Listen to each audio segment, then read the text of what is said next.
Good morning. Good morning. Good morning. Thank you for getting up early and coming to join us. So, if you're new with us today, we have a welcome packet back at the back. We would love you to go see, but also we have a tour of our grounds, which is phenomenal back there. So come on up and get a tour. We'd love to show you. And now we have an opening song by George Rogers.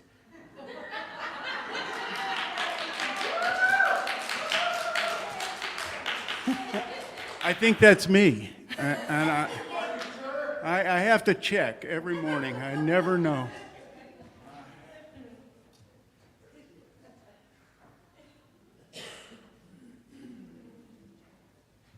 You know, I depend on Judy to throw something at me.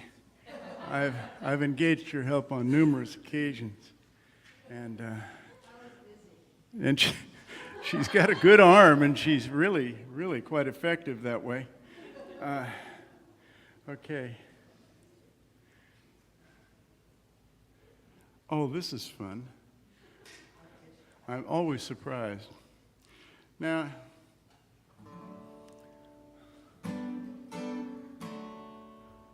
Paul Simon.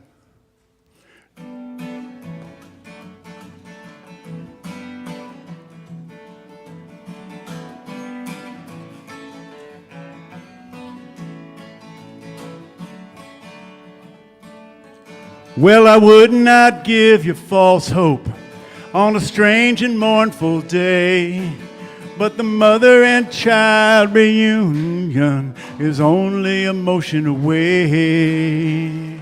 Oh, little darling of mine, I can't for the life of me remember a Saturday. You know they say to let it be, but it just don't work out that way.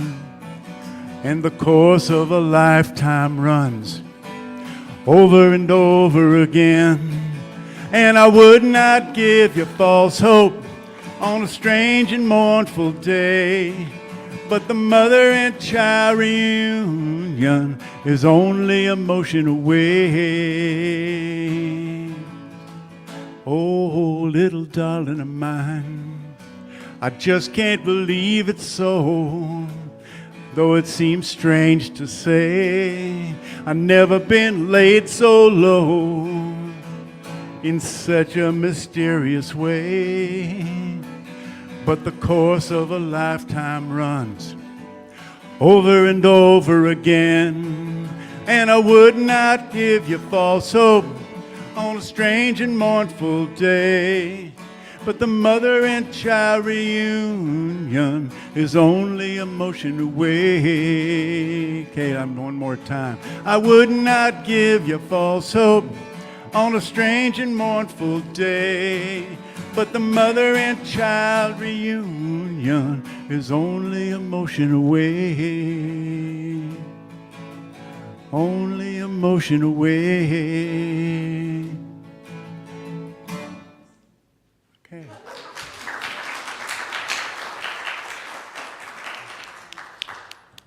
Thank you. And for coming back so quick. I'll jump right back. I'll try to be ready. Okay. Okay, I am Christy Carr, and I am your practitioner for the day. And our vision is, if you want to join with me, where we inspire and empower people to live spiritually fulfilling lives. Our practitioners will be available by the bell after service, Charlie and I. And let's see, let's turn and wave to the camera. And as we do, have the children come forward.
There we go.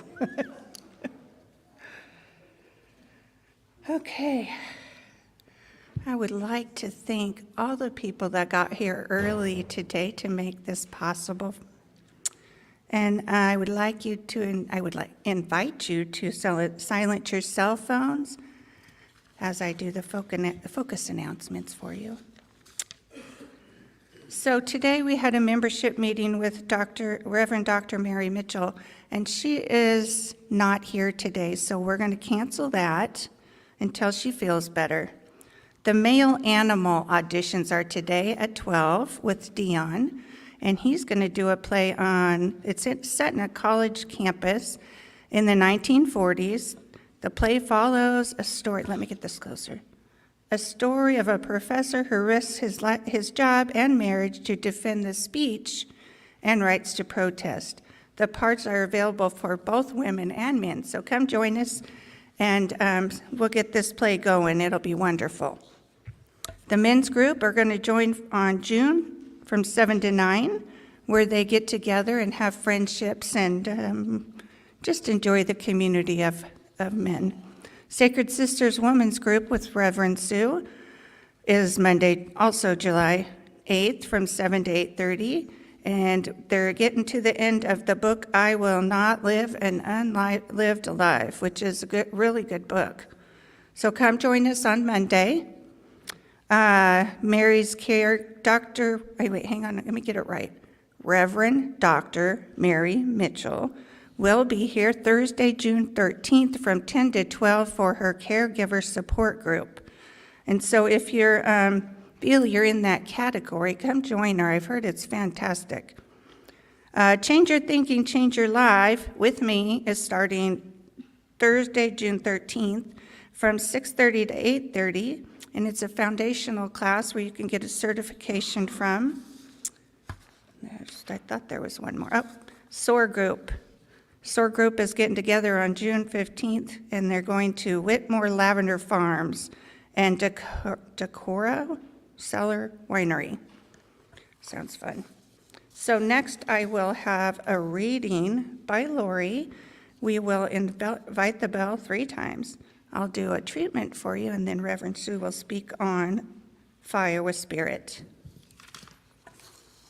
Get our paper ready.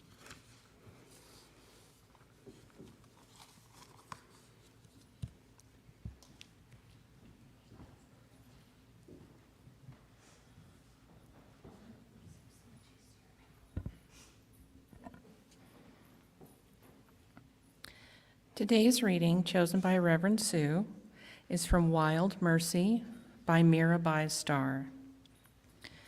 Your surrender is inevitable.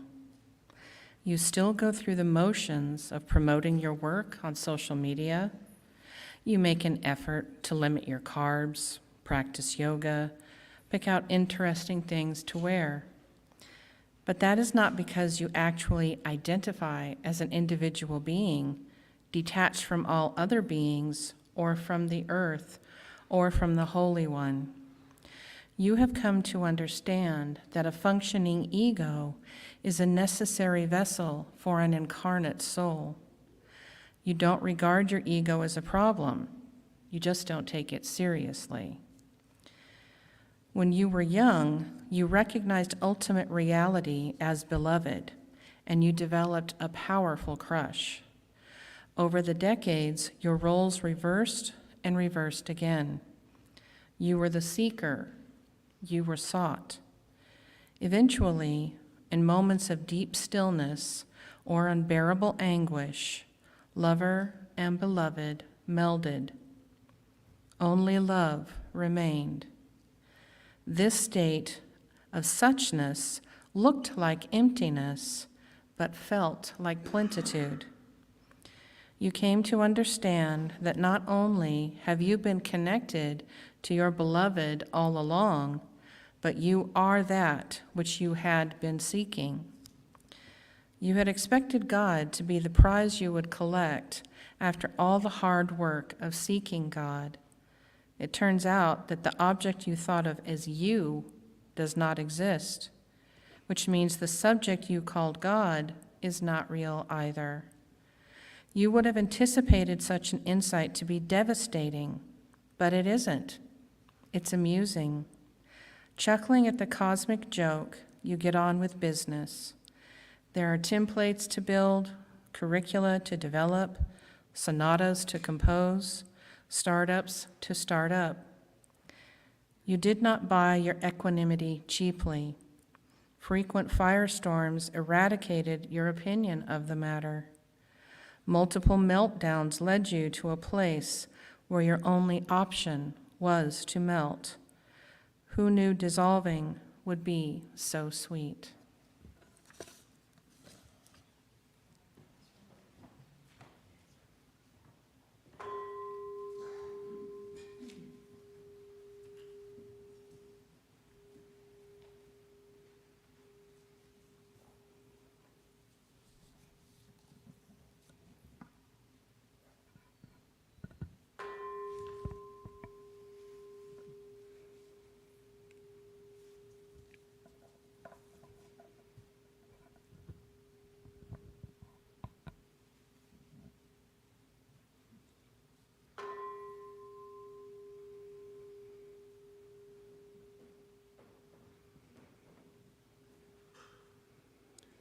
So let's take a deep breath in, and if you're comfortable, close your eyes. Join with me this morning in this affirmative prayer. What I know is that there is only one power, one love, one source of life. That which is everlasting nature, which dwells within each person. That one I call infinite intelligence. That one I call God. Whatever you call it, it is that. I recognize I am the one expressing the energy of spirit. I am an incarnation of that one. That is what my energy is, and that is what rises up in my soul. So I know for me, as I know for everybody in this building today, that there is a breakthrough, an energy, a love that is ready to be revealed, to be experienced. We declutter our minds, and as we do, we are led to a deeper connection with Spirit. A spark ignites, renewing our energy. We empower, we embody Spirit's ceaseless desire to grow, to transform, bringing us to our own inherent power, bringing forth our truest self. We relight our fire, our love, as we move through this journey of life. We set off with devotion, knowing that each step brings us closer and closer to our journey in life. We glow with joy as we move throughout our day, lighting up everyone we encounter. And for all this, I'm so incredibly grateful for the love we have in this community today, for the beautiful delivery of our dear Reverend Sue's wisdom, and for allowing me to be in service this morning. I release this prayer, knowing that it is so right now, and together we say, and so it is. Reverend Sue.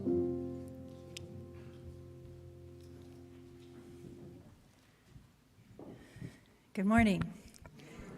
Thank you, Judy, and everyone preparing the way. So I'm kind of excited before I start. For the last 2 years, many of the Thursday nights of my life for 3 hours were on Zoom, training 5 people to be our new practitioners. And they passed their test with high scores on Thursday. Woo-hoo! One of those is Judy Carmi Smith. She's the one with the beautiful hair. If you don't know who Judy is, you can congratulate her. But she works in the kitchen cookies. And Christine Stewart back at our board desk, yeah. And Johan Carew, she lives in Durham, but she's going to be spending the first Sundays of every month with us, and she's also going to be offering some classes. And then many of you have heard me talk about Rob Ward, and he eventually will be moving up here, and he has just been a delight to work with and to know through these last several years. And then another gentleman joined us who calls himself Trey, and he is moving to Texas. But at the 29th, they have panels. And then when the panels are complete, they're complete. So we'll be celebrating them when they get their full license in September. But I'm just really proud of them. And yeah, that's it. Yeah, just an amazing group of people. Quite the journey every Thursday. Went long into the night. So our message today is actually fired up. Fired up. I don't know what that brings up for you, but I thought, well, I'm not going to do one of those fired up and get to read scripture. That would be fun if I could do it, but it's just not in my skill set. So I took a long, hard look at what fired up means to me. So that's what I want to share with you. Because our whole month we're exploring our journey, our spiritual journey always, and we're looking at the holy boldness of our way, what requires of us. And so I will reflect back on the reading that Lori did, because it's very important. Don't you know, if you're fired up, there's also meltdowns, right? That meltdown is polishing and easing our heart space. So we'll start with Earnest Holmes. He says, love, and we've heard this, listen to it again with the idea of fire. Love is the central flame of the universe, nay, the very fire itself. The essence of love pervades everything, fires the heart, stimulates emotions, renews the soul, proclaims the spirit. Only love knows love, and love knows only love. This divine spark at the center of your being, but you need to recognize it, believe it, and then act upon that belief. So though it's always everywhere present, it's our personal responsibility to recognize that fire within and to act upon it. So I'm shifting the perspective just a little bit, because I know each and every one of us have had those moments where we felt all fired up about something, whether it's inspirational or destructive. We've been fired up, and it's an energy, a felt energy. And I want to focus on the message of being fired up with passion for the greater good. So when our hearts shine open, this place where our hearts just open and this central flame is revealed, it's not blocked by any sense of regret or failure, or even blocked by our own opinions. And when we inevitably sometimes have given our power away over to something else or someone else, often.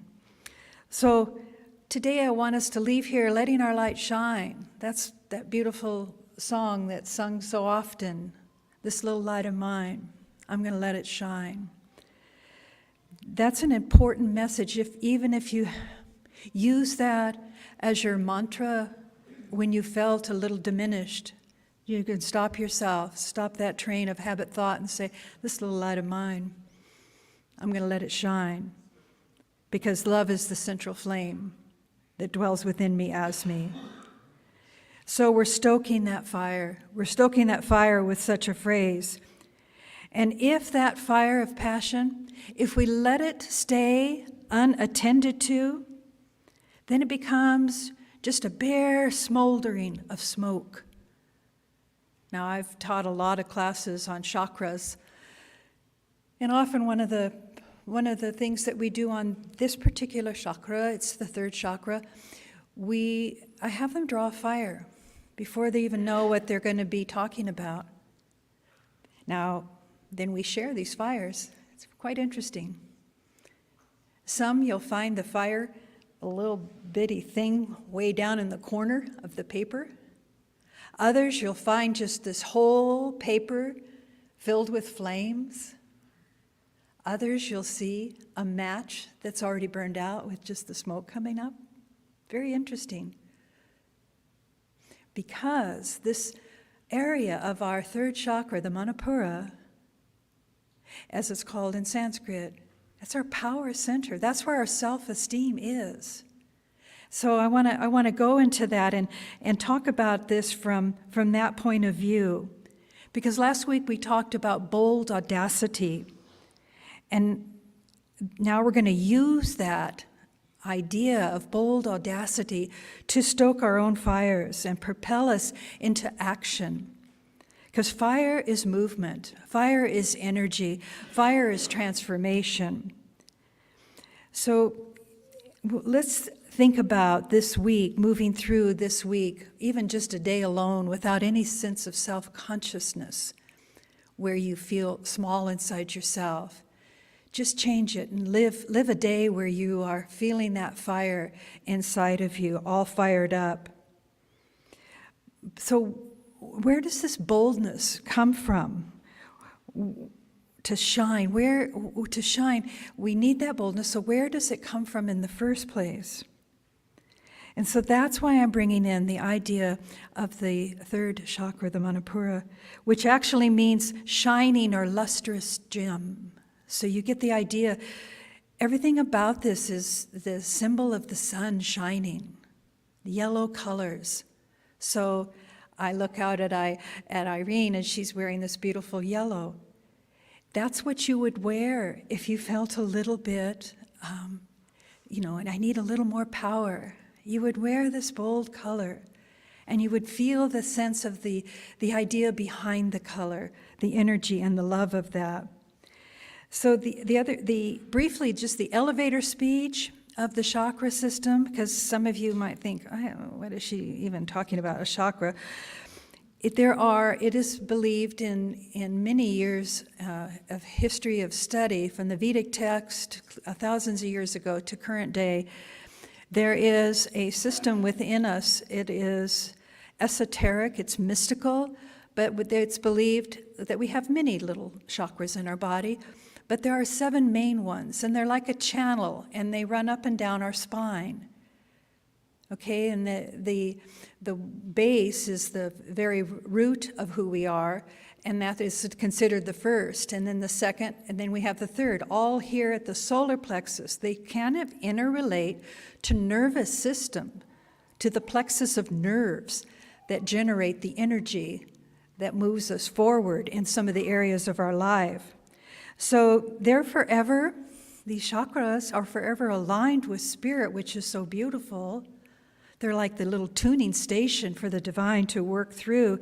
They spin poetically all the time in beautiful accordance to a flow of energy that is moving through you as you've heard that saying so many times, and now you can kind of image this idea of these wheels of fortune moving through you in different directions. So the first and second of those are considered the grounding ones. They relate to earth, the element of earth and water. And the third chakra is the idea of fire in the belly. The actual element of it is fire. Personal power, personal empowerment. These are the 2 qualities that we want to share today. Since here is its thought to be, here is the seat of our identity. This is the seat of our ego, shaped by values and beliefs. So you start to see many of the Sunday lessons that we've talked about, values, belief systems, where's our faith, what are our biases. It all shapes who we are.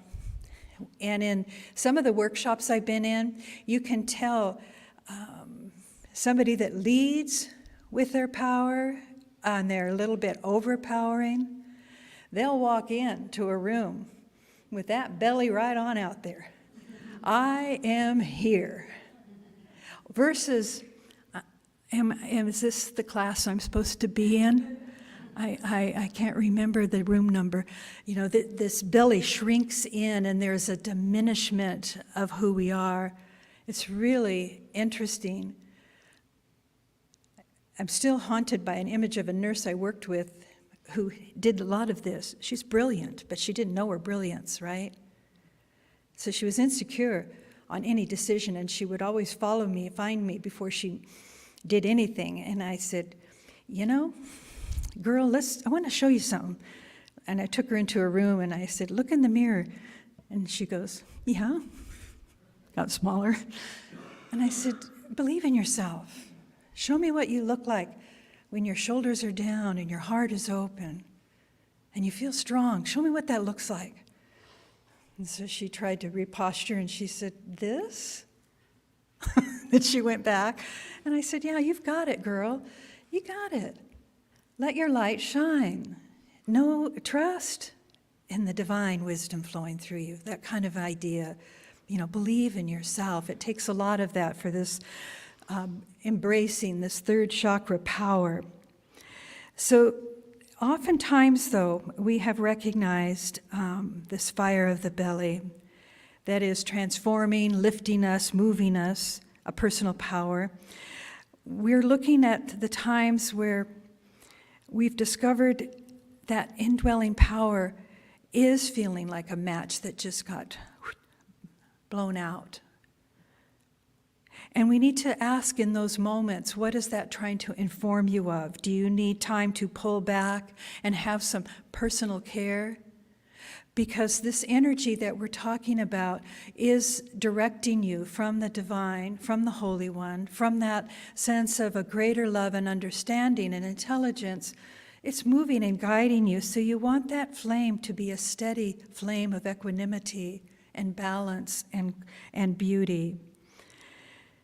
It's informing you of your true nature and your personal right that each one of you have to act on your highest good, to act for your highest good. Now, when we're little, we knew this. My son knew it by putting on his Superman cape. He was 3, 4. That went everywhere with him. And right now, it's still around a little teddy bear in the room. There's some things I can't get rid of. Lindy, where's Lindy? She bows her head down when I mention her name. Her power clothes was a blue skating skirt. She'd get dressed, pants, long pants, whatever, and then here comes the blue skirt, and off she went. It empowered her. It was adorable. It's still tucked away somewhere. You know, I kind of want to dress Corey up in it, my grandson, but we'll see. But it's this idea, oftentimes, then we mature and we start to put those things away. But oftentimes there are symbols in our life that kind of remind us of our power, right? Talisman, a crystal, a tattoo that means something to you, a mantra, something that we want to reach that feels tangible to remind us of our own personal power. So this idea that we know the physiological feelings, I think we all know and recognize those moments when we don't feel our own power, where we feel disempowered with that I was talking about, how it shows up physically. It's those uncomfortable moments when we tremble. And in the Bhagavad Gita, one of the moments where Krishna is talking to Arjuna, and Arjuna is the warrior, and he's being asked to do something that just feels beyond his capability. It's just too big of a task.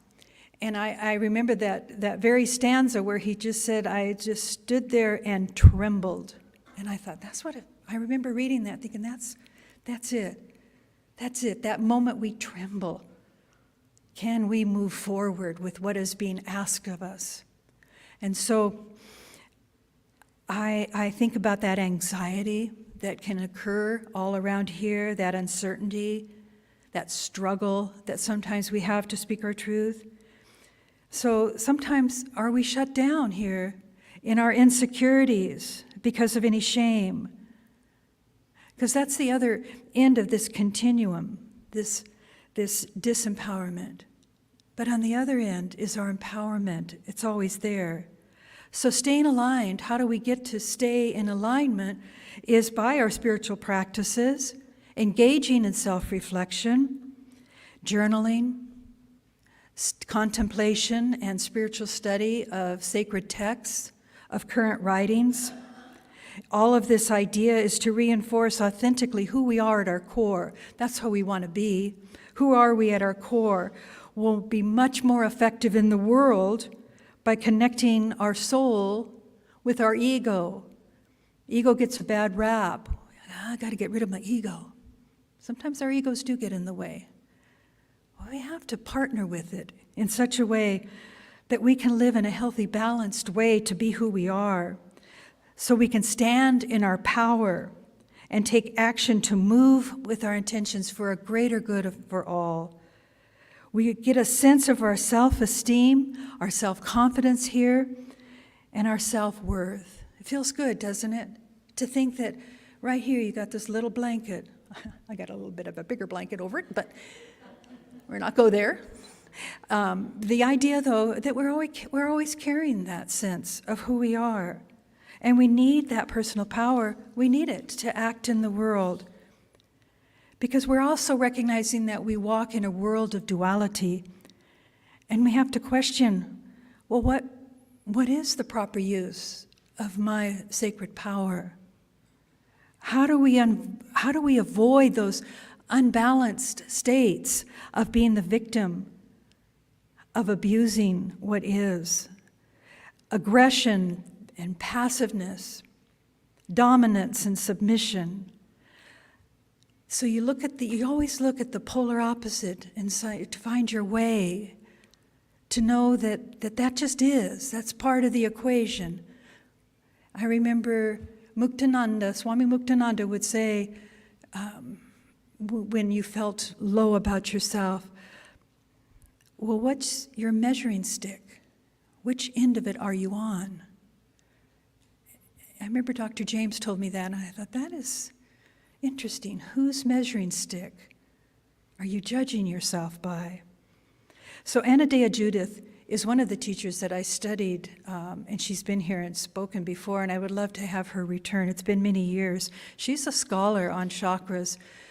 She's done deep dive into because she's a counselor as well, so she knows the ins and outs and the archetypes and the pathology behind all of them. She's even written a book called The Global Heart, where the chakras she's got around the whole world. Each country is a certain chakra. It's very fascinating. But she asks us, just how do we go about finding our own empowerment without diminishing someone else? How do we reclaim our way when we've been bruised with shame or inhibition? Sometimes we have to rethink our thoughts of power and channel that understanding with love. So this divine source is always our first connection. It's always the first words we speak in a prayer. God is, and I am. Whatever is going on around you or through you, God is, and I am. You step into remembering without a doubt, with deep faith and conviction, that God knows, Spirit knows. And this grace is a continual connection to your soul. It's never broken. It's a sacred relationship that lives and guides you always. It's your inner cape or your inner skirt. So Earnest Holmes says, not only must we have complete faith in Spirit and its ability to know and to do, we must have complete confidence in our approach to it. We can't be lukewarm in our convictions. We must know that we know. That even that alone, I know that I know. I know that I know. So again, all the Sunday messages and the classwork and sacred practices that you have been leading yourself with, this is fine-tuning that relationship, giving you greater skills to hone in on your intuition and to encourage you to keep on moving with right action, a guidance for the greater good of yourself and others. You're building confidence in the self with a capital S dwelling within you. That's the sacred fire, always burning within, fed by every breath of God. Interesting, the breath of God is the fourth chakra, which sits right over your solar plexus, the anahata. There it is. It's what controls breathing. So when you're not breathing, when you're stressed, you shut the breath, there's nothing to stir the fire, right? You need one of those things, whatever those are called. Bellows. Yeah, okay. That's pretty good that you know what this is, because this could mean many, many things, couldn't it? Thank you, Claire. I'm looking right at you. You're with me. You're with me. So think about that energy of your heart, because the energy of the heart is propelled only by love.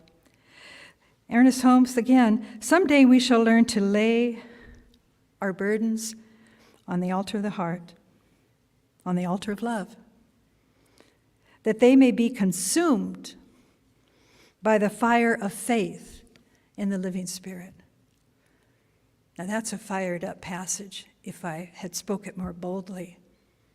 But I find also the tender beauty of it all, because here you've got the heart connected with the fire, the love connected to the fire. So we ask ourselves, and we try to listen genuinely, are our actions being propelled by love? Is it actually a divine light that is illuminating my way? In any relationship, we're called to nurture, to care, to trust in it. Think about God as the very fire within you. Feel the confidence that burns through you when you heighten your understanding, that your insights are pure, they're balanced, they're fair, they're based on truth and not assumptions. Remember the 4 agreements. Can you shout them out? There's something about being impeccable with your word, not making assumptions, doing your best. Don't take it personal. They're always right there, and the one you can't remember is the one you need to work on. That's like mirror work. We rely on this alone, and that sacred fire will continue to burn away the unimportant debris that's fogging our way. We're guided and inspired by an intention of love. And yeah, we can get fired up, sometimes outrageously and enthusiastically. But we also have to be willing to, at times, temper that fire with the divine quality of humility. If we act with arrogance and righteousness, we're defeating our pure intentions. Take heed of those moments. You're invited to pull back and to listen with reverence. Something deeper is trying to move through me, a longing to unfold, a longing to inform me. Anadea reminds us of, since the power is built within the chakra system, it is built on the duality we mentioned, but in a way that emphasizes combination and synergy rather than separation and struggle. Raw energy is created from the combination of first and second chakra, matter and movement. The expression then of energy and action is motivated by survival and pleasure and the instinctual forces that combine to create our ascending, liberating current. It's the transformational, instinctual impulse willed into activity of the third chakra that makes possible the descent of consciousness.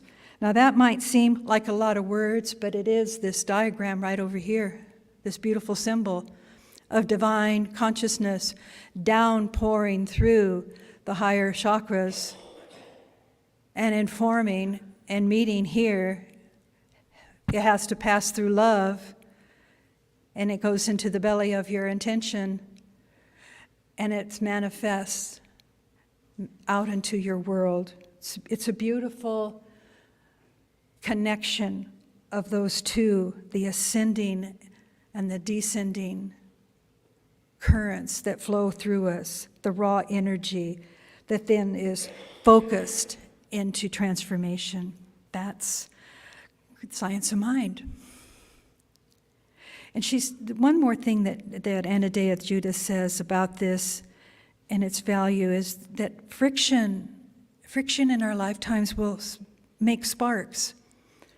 And sparks help create the fire to transform the heat in the light and give us the ability to see and to act. It awakens us from a passive slumber. It allows our sparking of consciousness to be one of understanding and kindness. Understanding tempers the fire, binding raw energy into power, direction, and transformation. So Earnest Holmes again, our prayers should be filled with conviction, warmth, color, and imagination. This beautiful creative power that we speak of responds to feeling more quickly than to your mental attitude. So here's an affirmation. As I breathe, I bring power into my solar plexus. I become more empowered daily through the breath of God.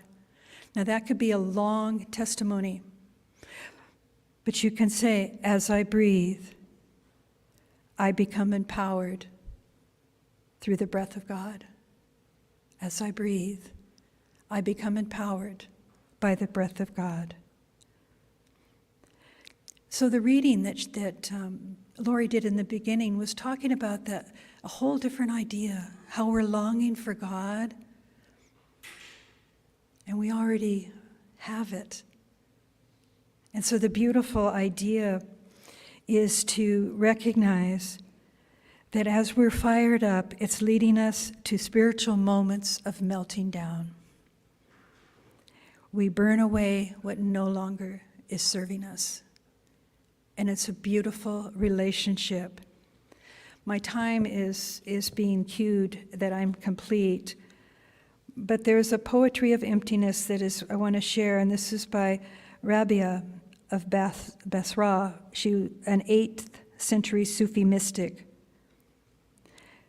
I carry a torch in one hand and a bucket of water in the other. With these things, I'm going to set fire to heaven and put out the flames of hell, so that voyagers to God can rip the veils and see the real goal. This particular story was Rabia was captured as a slave, and they were found oftentimes crying from the roof of the master's house. He climbed the ladder to investigate, and he discovered his servant. She had her forehead pressed to the ground in submission, calling out to God, enfolded in a luminous field that grew brighter and more intense as she prayed. She lifted her head, and sparks seemed to fly from her eyes. The air vibrated with divine love. And the response from the master, how could I hold such a being captive? In the morning he summoned her, recognized her as a saint, and made her the offer. You can stay here, and all the members of my household will serve you as you dedicate your life to prayer, or you may have your freedom and go wherever you wish. She went on into the desert. Gives me chills to have our divinity recognized in these moments. You think they're private, but everyone's struggling and trying to find their way back to who they are. So I invite Judy to play, and I invite you to gently close your eyes. But do take a deep breath, because some of what I shared might have taken you down a rabbit hole of story. I want you to rise up into your own being, into your soul nature. Rise up into your own heart space so you can see clearly the truth of who you are. Reverend Ellen Grace O'Brien shares this very simple truth. Like a controlled fire in the forest clears away the underbrush and supports healthy tree growth, restraining self-will burns the ego, but clears the way for divine soul qualities to express.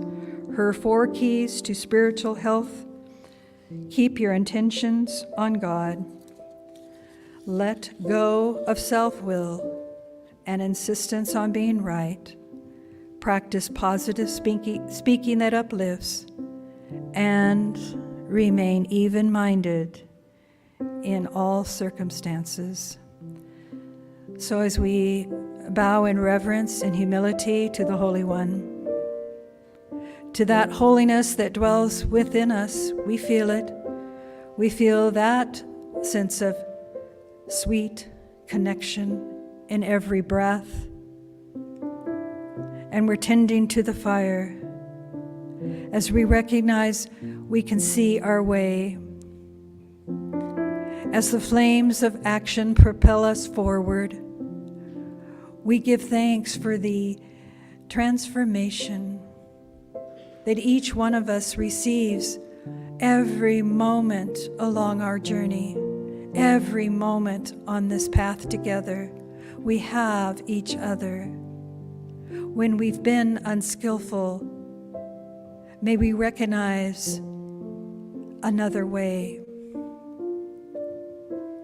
As we rise to the holiness of our birthright, and we allow ourselves to live with love, to live in joy, to live in gratitude.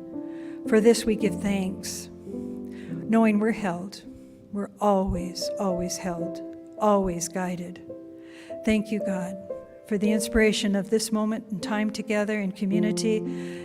As more than one gathers, we recognize there's a power and a force, and we're acting on love. I release this prayer knowing good work can only follow. Thank you, thank you, thank you. And so it is. Thank you, George. Thank you for listening. Thank you, Judy. Thank you.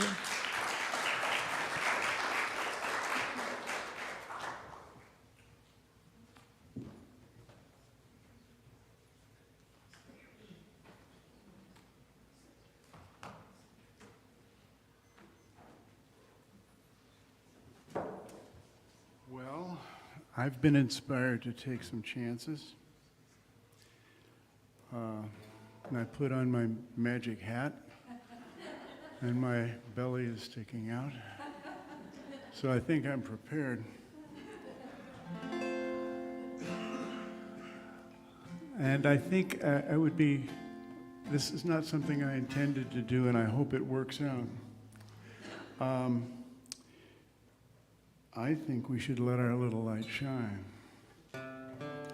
This little light of mine, I'm gonna let it shine. This little light of mine, I'm gonna let it shine. This little light of mine, I'm gonna let it shine. Let it shine, let it shine, let it shine. All around this room, I'm gonna let it shine. Oh, all around this room, I'm gonna let it shine. All around this room, I'm gonna let it shine. Let it shine, let it shine, let it shine. Let's get bigger. All around Reading, America, I'm gonna let it shine. We need it. All around Reading, I'm gonna let it shine. All around Reading, I'm gonna let it shine. Let it shine, let it shine, let it shine. Get bigger. all around this world. I'm gonna let it shine, oh, all around this world. I'm gonna let it shine, all around this world. I'm gonna let it shine, let it shine, let it shine, let it shine. This little light of mine, I'm gonna let it shine, oh, this little light of mine. I'm gonna let it shine, this little light of mine. I'm gonna let it shine, let it shine, let it shine, let it shine. Let it shine, let it shine, let it shine. Ah, there. The light is shining. Thank you. That was nice. It's great to hear that from up here. Perfect song choice. Thank you. Okay, can I have the, there they are.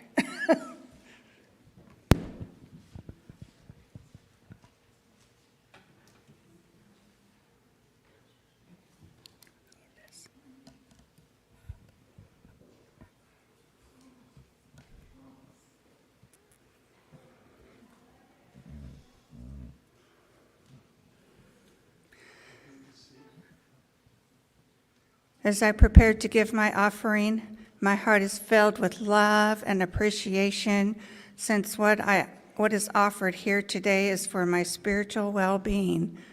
I am filled with gratitude, knowing life stays in balance, for as I give, I receive.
So very blessed.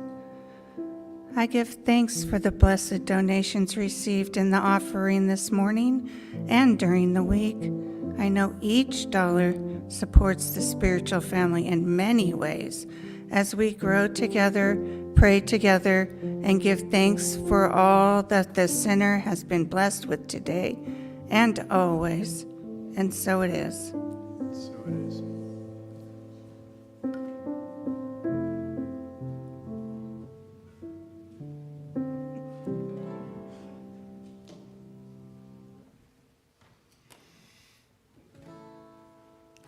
And to send you on your way out into the morning.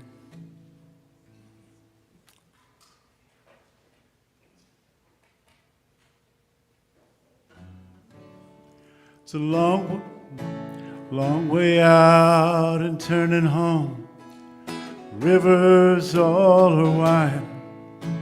The path that you have found will carry you to the other side.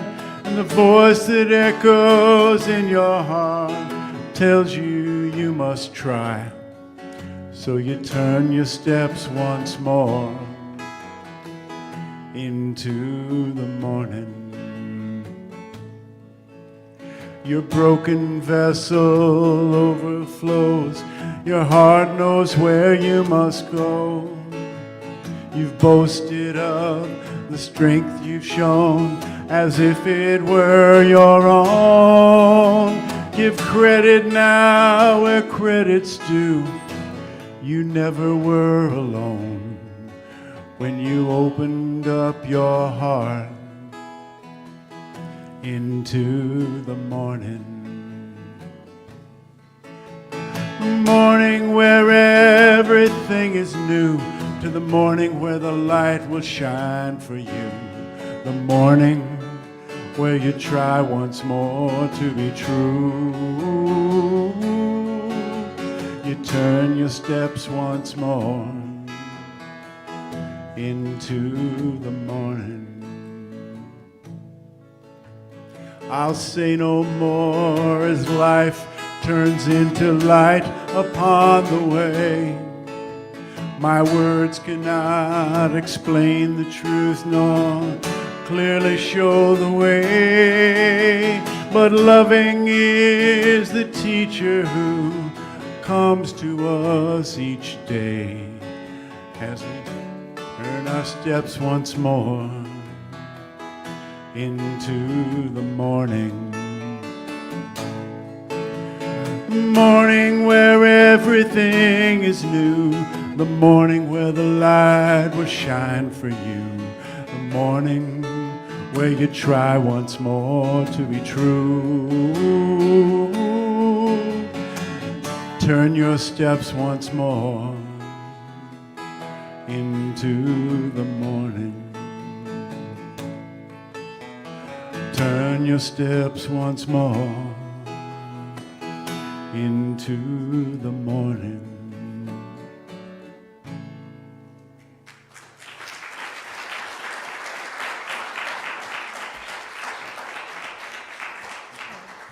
That's lovely. You know, we have a baby in the audience. Georgia, can you bring the baby up here? We never get to see babies. Look at this baby. Look at. Yeah. What's this little precious baby's name? What? Kaylani? She's a sweetheart. So we welcome this little baby. Bless you. Bless you. Great-granddaughter? Whoa. Hello, honey. Hello. So look at that. The elders and the little weeny beady babies and all of us in between. Thank you. Thank you. So wanted to remind you, if you look in the back room, the chakras, those are chakra panels back there. So you can see the colors. There's the yellow with right next to the green. And that's the chakra that we talked about today. So that kind of blesses us with that energy flow.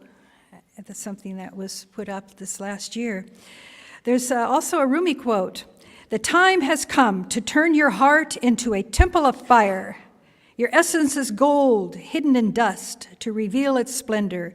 You need to burn in the fire of love. Yeah. You know, and there's a New Thought teacher, Catherine Ponder, who wrote a lot on prosperity. And she'll say, there's gold dust in the universe and you ought to use it. And I'm thinking, yeah, gold dust. Let's just take it and give it back. So have a beautiful day, and practitioners are available here. Dion is Dion, as only Dion is Dion. He is here to talk about his play, and he'll meet you in here. So enjoy fellowship in the hall, the bookstore that we have on the side, some books that we're trying to get out of inventory, so make an offer. And see you soon. Have a beautiful day, week. Thank you.